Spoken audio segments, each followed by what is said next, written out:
Vamos pensar numa ideia que é super central no cristianismo, a de que a Bíblia é um livro claro, que qualquer um pode ler e entender. Parece simples, né?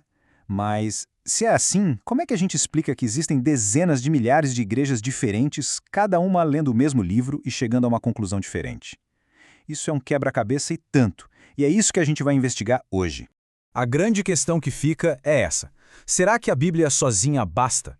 A ideia, que é bem popular, é que uma pessoa com o coração aberto pode pegar o texto sagrado, ler e entender a verdade de Deus direto da fonte, sem precisar de mais nada nem de ninguém. É uma visão que parece muito libertadora. E essa ideia tem nome, sabe? Se chama sola scriptura, que em latim quer dizer somente a escritura. Esse foi um dos pilares da Reforma Protestante. A premissa é bem direta. Se a palavra de Deus está na Bíblia, então a Bíblia tem que ser a nossa única autoridade. Faz sentido, não faz? Pois é, mas é aqui que a coisa começa a ficar complicada. Porque se a Bíblia é um guia tão claro, tão autoexplicativo, por que o resultado foi essa explosão de divisões? Aqui está o grande paradoxo. O livro que deveria unir parece ter se tornado motivo de inúmeras separações. A conta não fecha. E não estamos falando de um punhado de igrejas, não. As estimativas chegam a mais de 30 mil denominações protestantes diferentes pelo mundo. É um número gigantesco. Para pensar na escala disso. É uma ilustração muito forte do tamanho dessa fragmentação. E olha, essa divisão não é sobre detalhezinho tipo a cor do carpete da igreja. A gente está falando de coisas centrais, do coração da fé, como batismo e salvação. Grupos diferentes leem o mesmíssimo texto e chegam a conclusões totalmente opostas sobre como alguém é salvo. A briga é sobre o essencial. Agora, o mais curioso de tudo é que a gente pode usar a própria Bíblia para questionar essa ideia de interpretação individual.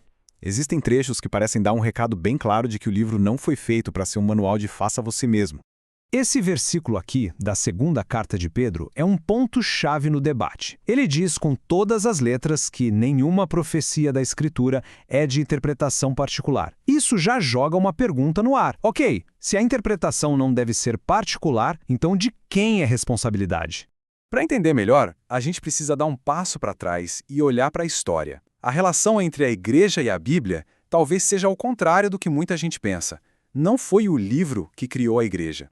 Essa linha do tempo aqui deixa tudo bem claro. A igreja cristã já existia e se espalhava há décadas, baseada na pregação dos apóstolos, na tradição oral, muito antes de existir uma Bíblia compilada. Os livros do Novo Testamento foram escritos dentro dessas comunidades. E foi só lá no final do século IV que a própria igreja decidiu, num concílio, quais livros entrariam na Bíblia que a gente tem hoje. Tem uma frase que resume essa ideia de um jeito muito poderoso. Jesus se encarnou, não se encadernou. Ou seja, Cristo fundou uma comunidade de pessoas, um organismo vivo. Ele não fundou uma editora. O livro nasceu da vida dessa comunidade. Ele não é a semente dela. Tá bom. Então, se a interpretação livre pode levar ao caos, qual seria a solução?